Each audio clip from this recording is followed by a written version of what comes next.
Hello friends, welcome to my channel. In this video हम सीखेंगे supply under GST part 2। Part first में हमने क्या सीख लिया, सेक्शन 7 सब सेक्शन 1 हमने कर लिया था एंड साथ ही साथ शेड्यूल 1 भी कर लिया था। ओके, इन दिस वीडियो हम करेंगे सेक्शन 7 का सब सेक्शन 1A, जिसमें क्या दे रखा है, शेड्यूल 2 का रेफरेंस, यानी एक्टिविटीज़ और ट्रांजैक्शन जिसको हम सप्लाई ऑफ गुड्स माने या फिर सप्लाई ऑफ सर्विसेज माने, ये क्लैरिफाई कर रखा है शेड्यूल 2 में। ओके, इसमें सिर्फ इतना दे रखा है कि हमें क्या ट्रीट करना है, कुछ एक्टिविटीज़ या ट्रांजैक्शंस को सप्लाई ऑफ गुड्स करना है या फिर सप्लाई ऑफ सर्विसेज करना है।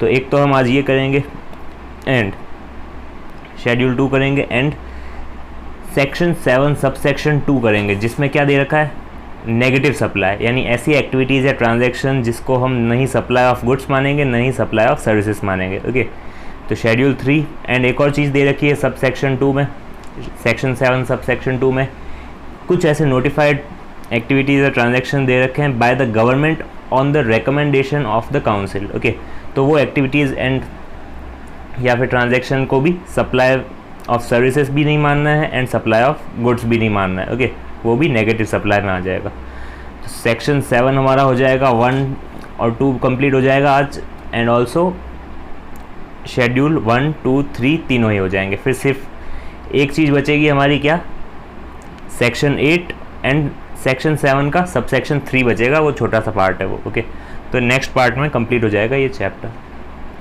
तो स्टार्ट करते हैं सबसे पहले सेक्शन 7 सब सेक्शन 1A, जिसमें क्या दे रखा है, ऐसी सर्टेन एक्टिविटीज़ या ट्रांजैक्शन जो कि न ही सप्लाई ऑफ गुड्स है या फिर सप्लाई ऑफ सर्विसेज है, उसका नेचर हमें बताएगा section 7 sub section 1A। Okay, तो इसमें रेफरेंस है शेड्यूल 2 का एंड शेड्यूल 2 ये है। तो स्टार्ट करते हैं हमारी फर्स्ट एक्टिविटी से, जो कि है any transfer of title in goods. तो इसको हम मानेंगे supply of goods. Transfer of title in goods का मतलब आपने ट्रांसफ़र कर दिया है possession along with the transfer of title. इसका एग्जांपल लें तो हो सकता है cash cell, credit sale, okay, कुछ भी हो सकता है जिसमें आपने क्या, टाइटल यानी ओनरशिप भी ट्रांसफ़र कर दी है। ओके, ट्रांसफ़र ऑफ पोजेशन तो किया ही है बट साथ ही साथ ट्रांसफ़र ऑफ टाइटल भी कर दिया है, तो इसको हम कहेंगे supply of goods. Next activity is any transfer of right. Okay, right को ट्रांसफ़र कर रहे हैं इन गुड्स या फिर undivided share in goods without transfer of title in goods. Okay, यहाँ टाइटल ट्रांसफ़र नहीं हो रहा है, ओनली राइट ट्रांसफ़र हो रहा है।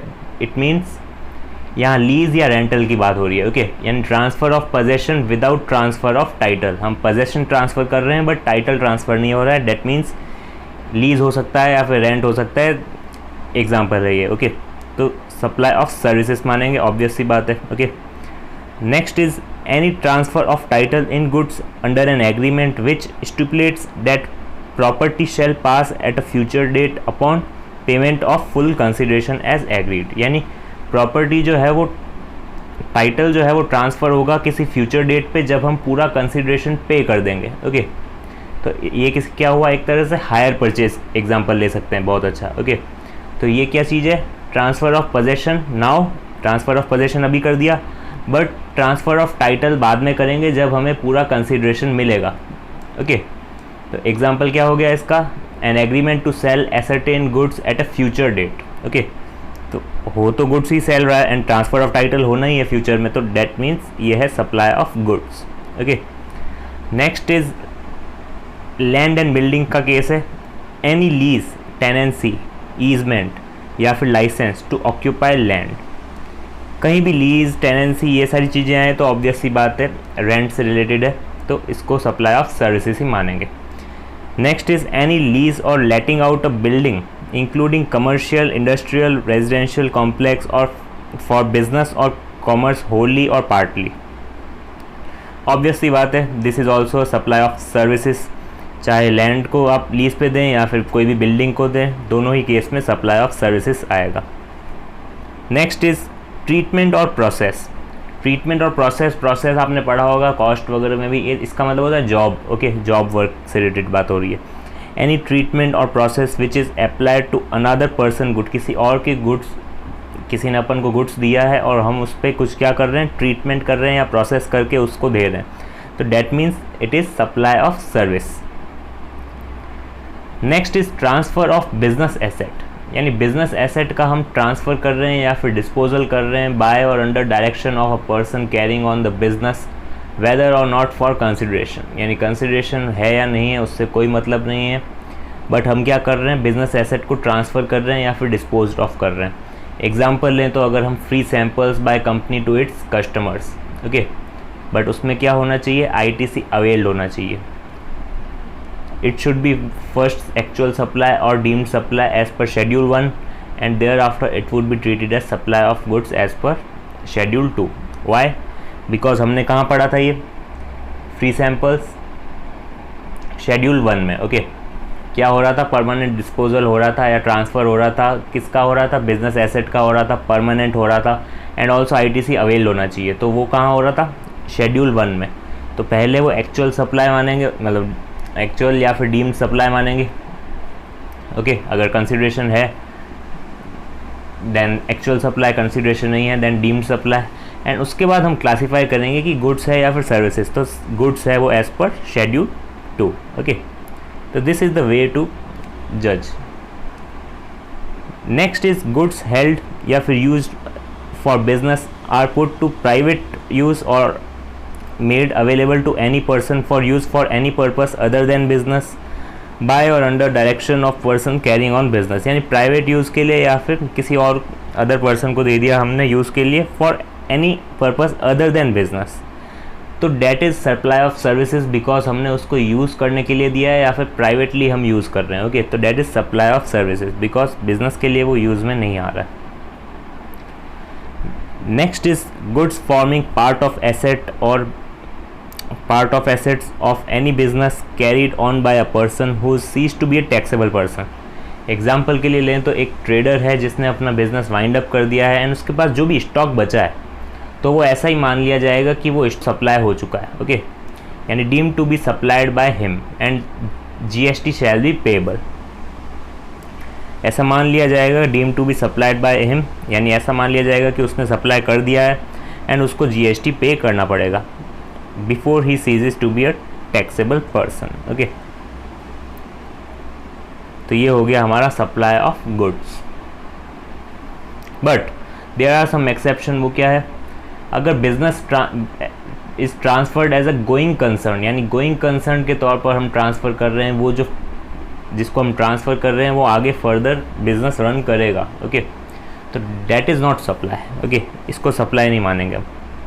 ये दो पॉइंट है ना एक्सेप्शंस, इनको सप्लाई नहीं मानेंगे। सेकंड पॉइंट क्या है, business is carried on by a personal representative who is deemed to be a taxable person है सामने वाला, वो अब आगे जाके बिजनेस कैरी ऑन करेगा, that is not supply, okay. अगर हम उसको पास ऑन कर रहे हैं एसेट तो इसको सप्लाई नहीं मानेंगे।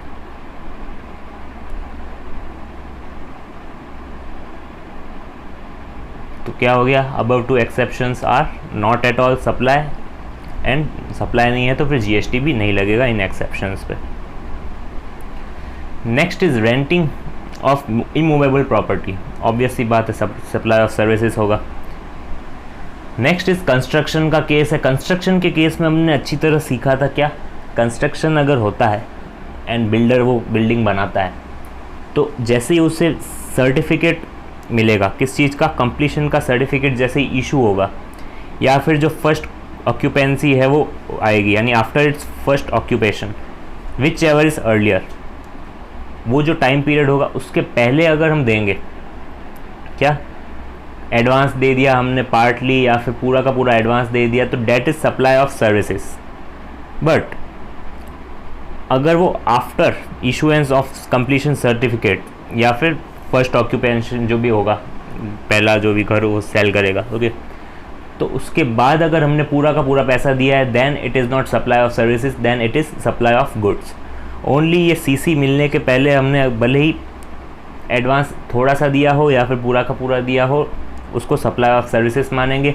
अगर CC मिलने के बाद हमने पूरा का पूरा पेमेंट किया है, यानी entire consideration has been received after issuance of completion certificate, then उसको सप्लाई ऑफ गुड्स मानेंगे हम, okay.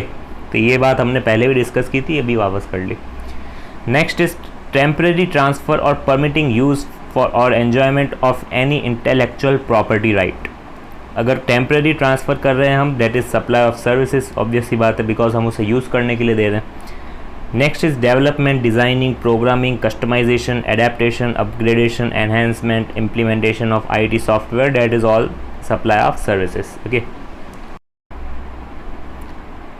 next is agreement to obligation to refrain from an act or to tolerate an act or situation or to do an act। okay, यानी कोई भी चीज़ से refrain करने के लिए, उसको रोकने के लिए, like best example is non competence fees. Okay, हो सकता है हम किसी पर्सन को हम पैसे दे रहे हैं कि वो बिज़नेस नहीं करे उस चीज़ के लिए। ओके, यानी उस पर्टिकुलर एक्ट को रोकने के लिए हम पैसे दे रहे हैं, या फिर हो सकता है वो उसको कुछ टॉलरेट कर रहा है, वो उसके लिए हम पैसे दे रहे हैं, या फिर हम उसको एक सिचुएशन में डाल रहे हैं तो उस पर्टिकुलर सिचुएशन को बेयर करने के लिए हम उसको पैसे दे रहे हैं। ओके, तो these all are also supply of services. वो हमें क्या कर रहा है, सप्लाई ऑफ सर्विसेज दे रहा है, कि वो एक्ट नहीं कर रहा है वो। ओके, वो पर्टिकुलर एक्ट नहीं कर रहा है, तो डैट मीन्स वो हमें सप्लाई ऑफ सर्विसेज दे रहा है, सप्लाई ऑफ सर्विसेज मानेंगे।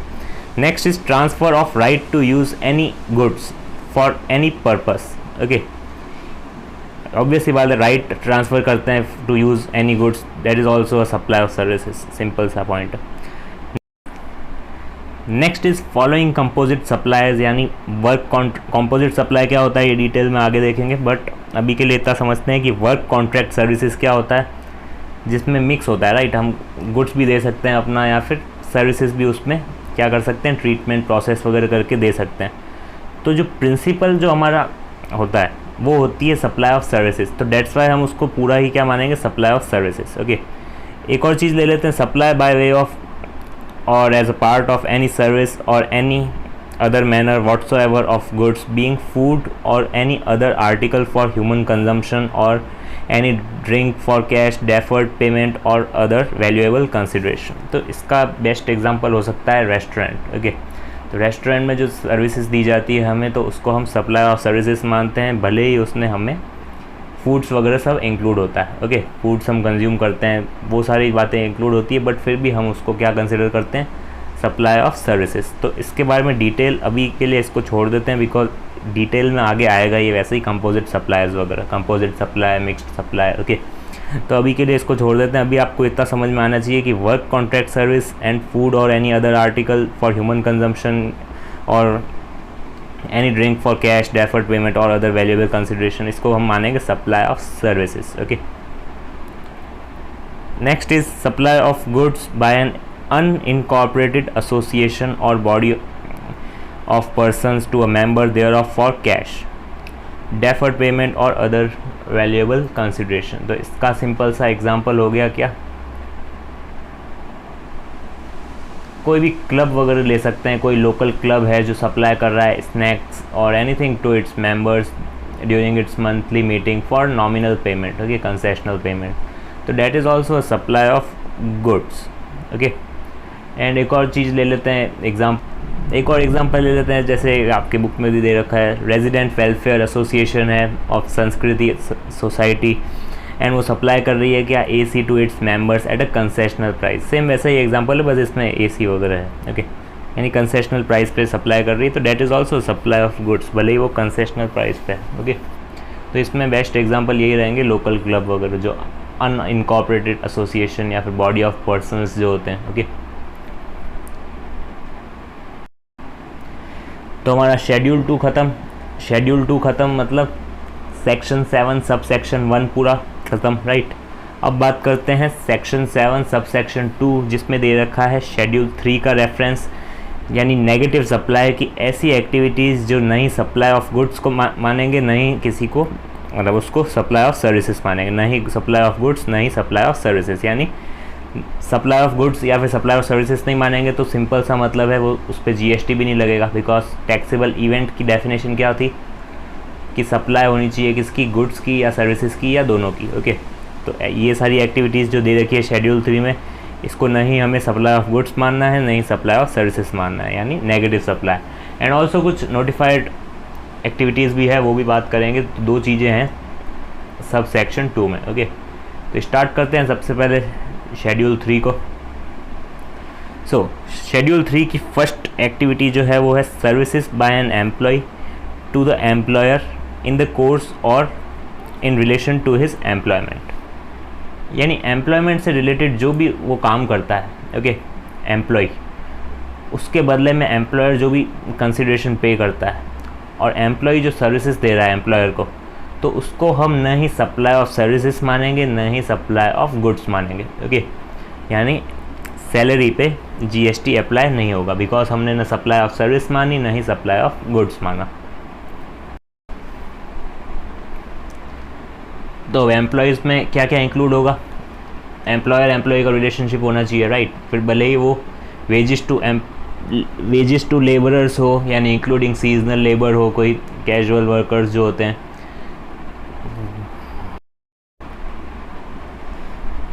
तो जो एम्प्लॉयर एम्प्लॉय रिलेशनशिप है इसमें और क्या क्या इंक्लूड होगा, यानी लेबरर्स है अगर कोई, इंक्लूडिंग सीजनल लेबर है, that is also covered in schedule 3। Schedule 3 में कवर है, मतलब इसको नहीं सप्लाई ऑफ गुड्स मानेंगे, नहीं सप्लाई ऑफ सर्विसेज मानेंगे, ओके। एंड एम्प्लॉयज़ तो है ही, लाइक सैलरी देते हैं जो एम्प्लॉयज़ को, तो एम्प्लॉयज़ जो सर्विस देता है एम्प्लॉयर को, तो उस सर्विस को हम नहीं सप्लाई ऑफ सर्विस मानेंगे, नहीं सप्लाई ऑफ गुड्स मानेंगे, यानी उसको सप्लाई नहीं मानेंगे कुल मिला के। And also including bonus and gratuity, date is also not covered under this. एक और चीज़ हो सकती है, अगर कोई डायरेक्टर है, ओके, तो डायरेक्टर में भी अगर वो मैनेजिंग डायरेक्टर है, होल टाइम डायरेक्टर है, देन वो सप्लाई में नहीं आएगा, ओके। यानी ना ही वो सप्लाई ऑफ सर्विस देगा, ना ही सप्लाई ऑफ गुड्स होगा वो, ओके। तो ना ही जीएसटी लेवी होगा। बट अदर डायरेक्टर है, लाइक नॉमिनी डायरेक्टर हो गया, इंडिपेंडेंट डायरेक्टर हो गया, नॉन एग्जीक्यूटिव डायरेक्टर हो गया, तो उस केस में क्या होगा ना, वो टैक्सेबल होगा, but under reverse charge, okay. Reverse charge का मतलब कंपनी जब भी पे करेगी डायरेक्टर को, किसको, नॉमिनी डायरेक्टर, इंडिपेंडेंट डायरेक्टर या नॉन एग्जीक्यूटिव डायरेक्टर, तो वो रिवर्स चार्ज लगेगा। यानी जो सर्विस का जो रिसिपिएंट है, कौन है recipient? Company, right, because services कौन दे रहा है? Independent director, nominee director, non executive director. तो रिसिपिएंट कौन हुआ? कंपनी। तो कंपनी क्या करेगी कि जीएसटी का पेमेंट करेगी, ओके। यानी रिवर्स चार्ज लगेगा। दो होते हैं, एक रिवर्स चार्ज, एक फॉरवर्ड चार्ज।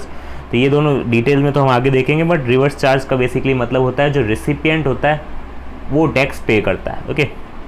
तो that is clear, first point clear. Next is services by any court और tribunal establish under any law for time being in force, okay. तो इसका क्या मतलब हुआ? कोई भी सर्विसेज है किसकी? कोर्ट की या फिर ट्रिब्यूनल की, और कौन से एक्ट में? Under any act for time being in force. तो उसकी जो सर्विसेज है वो क्या मानी जाएगी? नहीं सप्लाई ऑफ सर्विसेज मानी जाएगी, नहीं सप्लाई ऑफ गुड्स माना जाएगा, ओके। और कोर्ट में हमेशा क्या है, सर्विस जो भी कोर्ट देगा तो लेवी भी नहीं होगा जीएसटी। एंड ऑल्सो जो सर्विसेज कौन दे रहा है? आर्बिट्रल ट्रिब्यूनल और एडवोकेट्स, उसमें जीएसटी एप्लीकेबल होगा, but only services by any court और tribunal establish under any law for timing in force, okay. तो उसमें जो आर्बिट्रल ट्रिब्यूनल है या फिर एडवोकेट्स हैं उस पर लेवी लगेगा, लेवी होगा जीएसटी। बट अदर देन जो कोर्ट है या फिर ट्रिब्यूनल है उस पर जीएसटी लेवी नहीं होगा, ओके। तो ये बात याद रखना, आर्बिट्रल ट्रिब्यूनल जो है या फिर एडवोकेट्स जो है वो जो सर्विसेज देते हैं उस पर जीएसटी लेवी होता है, ओके। और नेक्स्ट क्या है?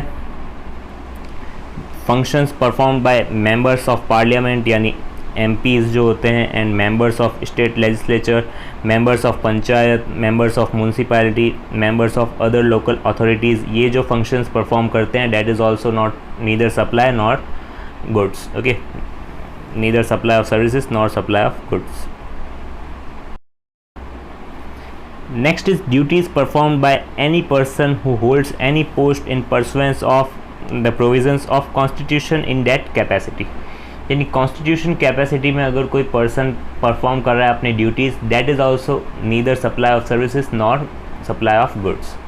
एग्जाम्पल की बात करें तो प्रेसिडेंट ऑफ इंडिया हो गया, चीफ जस्टिस ऑफ इंडिया हो गया, एंड और भी हो सकते हैं like controller and auditor general हो गया, स्कैग जो होता है, ओके। तो ये सारी चीज़ कौन होते हैं? प्रोफेशनल कॉन्स्टिट्यूशनल कैपेसिटी में वर्क करते हैं, ओके। तो that is also neither supply of services not supply of goods. Point c की बात करें तो duties perform by any person as a chairman or member or director, किसका? Body established by central government या फिर state government और local authority. Okay, तो ये एक एक्सेप्शन हो गया, बिकॉज हमने यहाँ क्या पढ़ा था, जो डायरेक्टर है, इंडिपेंडेंट डायरेक्टर या फिर नॉमिनी डायरेक्टर जो होते हैं, तो ये अगर किसके डायरेक्टर हैं, सेंट्रल गवर्नमेंट की बॉडी के या फिर स्टेट गवर्नमेंट के या फिर लोकल अथॉरिटी, यानी ऐसी बॉडी जो एस्टेब्लिश की गई है इन तीनों के द्वारा, देन वो इस पॉइंट में कवर होगा। ओके, तो उस पर क्या होगा, रिवर्स चार्ज वगैरह काम नहीं करेगा। रिवर्स चार्ज किस पे, अदर देन डैट, यानी independent director, nominee director, other than these जो बॉडी एस्टेब्लिश की गई है सेंट्रल गवर्नमेंट के द्वारा या फिर स्टेट गवर्नमेंट के द्वारा, तो उन पे रिवर्स चार्ज लगेगा, बट इन पे नहीं लगेगा। ओके, यानी जो चेयरपर्सन या मेंबर या डायरेक्टर हैं जो किसके, body established bye CG, SG या फिर लोकल अथॉरिटी। ओके, और बेसिकली थर्ड पॉइंट में अगर आप देखें तो बेसिकली यही कहा गया है कि जब सेंट्रल गवर्नमेंट के या फिर स्टेट गवर्नमेंट के या फिर लोकल अथॉरिटी के जो ये के लिए जो वर्क करते हैं, एमएलएज, एमपीज या फिर और भी कोई चेयरपर्सन या फिर मेंबर या फिर कोई भी ड्यूटी परफॉर्म करता है इन अ कॉन्स्टिट्यूशनल कैपेसिटी, तो उन सब को सप्लाई ऑफ सर्विसेज भी नहीं मानेंगे एंड सप्लाई ऑफ गुड्स भी नहीं मानेंगे। ओके, थर्ड पॉइंट में यही है। नेक्स्ट इज़ फोर्थ पॉइंट, अब सारे इजी पॉइंट है। फोर्थ पॉइंट में दे रखा है services of funeral, burial, crematorium, mortuary including transportation of deceased, यानी ट्रांसपोर्टेशन जो होता है डिसीज्ड का, उस पर जीएसटी लेवी नहीं होगा, नहीं इसको क्या मानेंगे, सप्लाई ऑफ सर्विसेज भी नहीं मानेंगे, सप्लाई ऑफ गुड्स भी नहीं मानेंगे, तो जीएसटी भी लेवी नहीं होगा। Okay, next is sale of land and subject to 5B of schedule 2, sale of building, यानी रेंट पे दी, रिलीज पे दी, उस पर तो सप्लाई ऑफ सर्विसेज मानेंगे, बट सेल किया उसका बिल्डिंग का या फिर लैंड का, तो that is not neither supply of services not supply of goods. Okay, और वैसे भी इमूवेबल प्रॉपर्टी पे लगता भी नहीं है, बिकॉज हमने सप्लाई की स्टार्टिंग में सीखा था कि सप्लाई किसकी होनी चाहिए, गुड्स या फिर सर्विसेज की या फिर दोनों की, और गुड्स की डेफिनेशन में ही नहीं आते इमूवेबल प्रॉपर्टी, राइट। गुड्स की डेफिनेशन में ओनली मूवेबल प्रॉपर्टी आती है। Seventh is out and out supplies, यानी मर्चेंट ट्रेडिंग की बात की जा रही है। मर्चेंट ट्रेडिंग क्या होता है बेसिकली, मर्चेंट ट्रेडिंग का मतलब एक और वर्ड होता है drop shipment. Okay, drop shipment is the correct word, but use किया गया है यहाँ पे मर्चेंट ट्रेडिंग। तो मर्चेंट ट्रेडिंग का मतलब होता है हमने फॉर एग्जांपल कुछ गुड्स मंगाए, कहाँ से, चाइना से, एंड हमने इंपोर्ट नहीं किए इंडिया में, हमने क्या कहा, वहाँ चाइना वाले जो हमारे सप्लायर थे उसको कहा हमने सीधा आप यूएसए में डिलीवर कर दीजिए, तो that is known as drop shipment, यानी इंडिया में इंपोर्ट हुआ ही नहीं, हमने क्या किया, सीधा चाइना से अपने क्लाइंट जो यूएसए में है उसको डायरेक्टली सप्लाई करवा दिया, किससे, चाइना वाले सप्लायर से। ओके, तो that is without bringing the goods in India. Okay, तो this transaction is neither supply of goods not supply of services. Okay, and next is एक, तो जो other than betting, gambling, lottery है, यानी जो सब ये सन्ड्री डेटर्स हो गया, इंश्योरेंस क्लेम जो होते हैं, और भी कई सारी चीज़ें होती है एक्शनेबल क्लेम्स में, तो बाकी सारे क्या होंगे, neither supply of services not supply of goods. But lottery, batting, gambling को एक अदर देन किया गया, यानी वो शेड्यूल 3 में फॉल नहीं कर रहा है, यानी इसको तो सप्लाई मानेंगे, but other than that supply नहीं होगा, एक्शनेबल क्लेम और कोई भी नहीं होगा। ओके, 7th हमने कर लिया। Point a and point b दोनों ही सेम ही है। 8th के पॉइंट ए में दे रखा है supply of warehoused goods to any person before clearance for home consumption. Okay, यानी वेयर हाउस का मतलब इसमें क्या है, goods deposited in a warehouse, और वेयर हाउस कौन सा, like custom bonded warehouse हो गया, जैसे ही हम इंपोर्ट करते हैं, फॉर एग्जांपल हमने कोई गुड्स इंपोर्ट किया इंडिया में फ्रॉम यूएसए, ओके, और वो कहाँ पड़ा है अभी, कस्टम बॉन्डेड वेयर हाउस में, without clearing. Okay, without clearing it for home consumption, अभी क्लियर नहीं हुआ है, क्लियरेंस नहीं मिला है, but in the mean time हम क्या कर रहे हैं, उस गुड्स को बेच रहे हैं, यानी जो गुड्स अभी वेयर हाउस में पड़ा है एंड हमने क्या किया, उस गुड्स को सेल कर दिया। तो this transaction between the seller of the goods and the buyer of the goods is neither supply of goods और not supply of services. Okay, यानी जो इंपोर्ट हुआ है अभी उसको क्लियरेंस नहीं मिला है, अभी वो वेयर हाउस में ही पड़ा है, अभी होम कंजम्पशन के लिए उसको क्लियरेंस नहीं मिला है, उससे पहले ही हमने उसको क्या किया, सेल कर दिया किसी और को। तो this transaction is neither supply of services nor supply of goods, simple. तो ये 8th का ए पॉइंट है। 8th का बी पॉइंट भी सेम इसी तरह का है, बस थोड़ी सी सिचुएशन चेंज हो जाएगी। तो इस चीज़ में क्या होगा, जो फॉर एग्ज़ाम्पल हमने वही चीज़ इंपोर्ट कराई जैसे पहले कराई थी, बट वो अभी मिडिल ऑफ द सी यानी हाई सी में है, ओके। तो सी में जो अभी शिप है अभी हमारी, अभी तक इंडिया में आया भी नहीं है, वो इंपोर्ट हुआ भी नहीं है गुड्स। उसके पहले ही हमने क्या किया, endorsement of documents of title of goods to some other person. तो जो ट्रांजैक्शन हुआ ये, this is neither supply of goods nor supply of services, यानी वो इंडिया में आया भी नहीं, उससे पहले ही हमने क्या किया, उसका जो टाइटल था वो ट्रांसफ़र कर दिया, यानी सेल कर दिया उस पर्टिकुलर गुड्स को, ओके। तो this is also neither goods nor supply of services, simple. तो ये 8th पॉइंट था। तो ये हो गया हमारा शेड्यूल 3 कंप्लीट। अब अभी जो हमने पढ़ा वो है शेड्यूल 3, यानी स्पेसिफिकली ये एक्टिविटीज़ का दे रखा है कि इनको सप्लाई ऑफ गुड्स भी नहीं मानेंगे, सप्लाई ऑफ सर्विसेज भी नहीं मानेंगे। बट कुछ ऐसी एक्टिविटीज़ भी है जिसको बाय नोटिफिकेशन कहा गया है, ओके।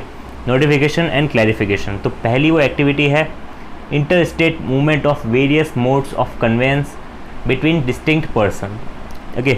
एंड जो डिस्टिंक्ट पर्सन क्या होते हैं, ऐसी कंपनी जिसका कहीं और स्टेट में भी ब्रांच है और सेपरेट रजिस्ट्रेशन नंबर लिया हुआ है, ओके। तो डैट इज़ डिस्टिंक्ट पर्सन। अब इन दोनों के बीच अगर इंटर स्टेट मूवमेंट होती है by various modes of conveyance, like trains हो गया, बस हो गई, या फिर trucks, tankers, trailers, vessels, containers, aircraft, okay, कुछ भी हो गया। इंक्लूसिव डेफिनेशन है, एग्जॉस्टिव नहीं है, इसके अलावा भी कुछ हो सकता है, ओके।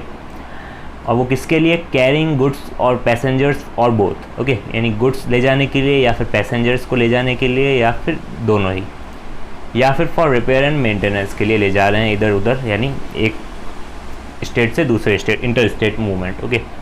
तो इसका एक एग्जांपल लेते हैं। फॉर एग्जांपल XYZ एक कंपनी है जो कि महाराष्ट्र में है, एंड इसकी एक ब्रांच है राजस्थान में, एंड सेपरेट रजिस्ट्रेशन नंबर ले रखा है दोनों ने। तो ये क्या हो गए, डिस्टिंक्ट पर्सन, राइट। तो ये जो इंटर स्टेट मूवमेंट होगी, ओके, फॉर एग्जांपल एक ट्रक है जो इंटर स्टेट मूवमेंट कर रहा है, गुड्स लाना ले जाना कर रहा है, ओके। तो वो जो कंपनी है, लॉजिस्टिक्स की जो कंपनी है वो है ABC limited, for example, okay.